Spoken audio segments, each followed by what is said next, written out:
Today we're going to be taking a look at the best anti-sway bars for our 2003 Ford van. One of the biggest challenges driving your RV is maintaining a straight path and getting to your destination safely.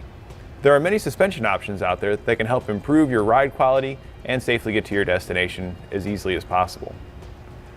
Some of these options include sway bars, steering stabilizers, and spring helpers. We're going to take a look at some of these options in further detail so you can make the best decision on how to improve your ride and get to where you want to go safely and with the least amount of driver fatigue. First, we're going to take a look at your front sway bar. Now, while all vehicles will have these, they're typically not up to the task because they're installed prior to all the accessories and equipment put onto your RV.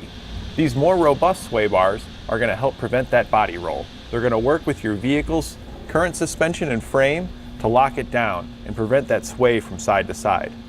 This is going to make it easier to maintain a straight path, and it'll help reduce driver fatigue because you won't be fighting the potholes and other hard surfaces in the road that are throwing it off track and making the weight slide from side to side. Next, we're going to take a look at our steering stabilizer. While this is an optional equipment on most factory vehicles, the one we've got here from Roadmaster is going to be way more robust. It's got a coil spring in addition to the normal stabilizer shock, which is going to provide more dampening force, making it easier on you. So when you're driving down the road and you get those winds or slight uneven surfaces, it's going to go back and forth. This is going to help minimize that and maintain a straight wheel, reducing that driver fatigue.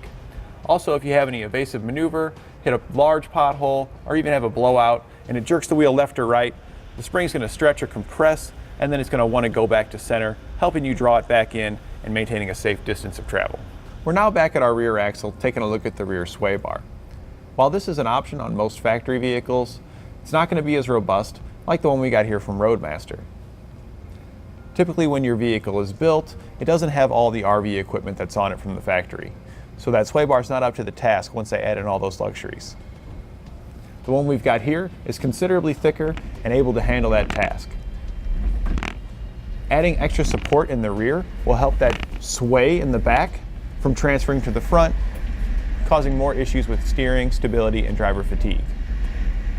It works similar as your front sway bar to help prevent sway by connecting to your rear axle and to your frame, locking those components together. So when you're driving over uneven road surfaces, hitting potholes, or a large semi drives by at high speeds, you won't feel it nearly as much. An additional component to help out your suspension and steering is a track bar. Now, we don't have that installed, but it will connect between your differential and your frame. And while your sway bar helps to prevent body roll, the track bar helps prevent that tail wag. And the tail wag can be a big factor that causes body roll. So having both will help reduce it drastically. Another thing is when you have that tail wag in the back, you're in the front having to compensate for that in your steering. So preventing that tail wag is going to drastically reduce driver fatigue. So you won't have to steer left and right so much and just maintain a nice steady straight path. So in summary, to prevent wandering, which is a drift to the left or right when hitting potholes or uneven surfaces, you'll want to use your steering stabilizer. This will help maintain the straightest path with the least amount of effort. If you need additional assistance preventing wandering, install a front and rear sway bar. When it comes to sway, the biggest factors that will help prevent those sways is your anti-sway bars. The larger robust bars are going to be better than your factory originals. If you're looking to help reduce driver fatigue, you'll want to use your steering stabilizer and your track bar. That's going to help reduce that tail wag, which travels to the front, causing you to have to correct it. And the steering stabilizer is going to help auto-correct for you, pulling it back to center. And that completes our look at the best sway bar options for your Ford van.